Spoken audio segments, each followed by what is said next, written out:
കരിക്കോട്ടക്കേരി saint Thomas സ്കൂളിലാണ്. ഇവിടിപ്പോൾ flood relief camp നടക്കുകയാണ്. അവർക്ക് വേണ്ട കാര്യങ്ങളെല്ലാം ചെയ്യാൻ വേണ്ടിയിട്ട് നമ്മുടെ അയ്യങ്കുന്ന് ഗ്രാമപഞ്ചായത്തിലെ എല്ലാവരും ഇവിടെ സജീവമായി പ്രവർത്തിക്കുന്നുണ്ട്. അതുകൂടാതെ ഡോൺ ബോസ്കോ കോളേജിലെ NSS വോളണ്ടിയേഴ്സും ഇവരെ ഹെൽപ്പ് ചെയ്യാൻ വേണ്ടിയിട്ട് ഇവിടെയുണ്ട്. അതെ, രാത്രി ഒന്നും ചെയ്യാൻ പറ്റത്തില്ല. പിന്നെ ചെറിയ പിള്ളേരും കുട്ടി അങ്ങോട്ടും ഇങ്ങോട്ട് മാറാനും പറ്റിയാലും പിടിക്കാനും പറ്റിയാല. ചിലപ്പോൾ അപ്പുറത്ത് മാറുമ്പോഴായിരിക്കും ഇപ്പുറത്ത് പൊട്ടുന്നത്, ഇപ്പുറത്ത് പൊട്ടുന്നത് അപ്പുറത്ത് പൊട്ടുന്നത്. അങ്ങനെയാണ്. അങ്ങനെ ഞങ്ങൾക്ക് പെട്ടെന്നൊന്നും ഓടി മാറാനുള്ള സ്വാതന്ത്ര്യം അല്ല. ഞങ്ങൾ രാവിലെ ഒരു 9:10 ആ ടൈം ആകുമ്പോൾ എത്തി.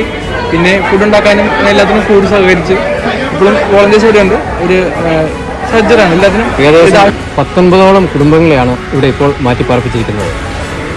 18 ആദിവാസി സഹോദരങ്ങളുടെ കുടുംബവും ഒരു പൊതുവായിട്ടുള്ള കുടുംബവുമാണ്. ഏകദേശം 74ഓളം ആൾക്കാർ ഇവിടെ താമസിക്കുന്നുണ്ട്.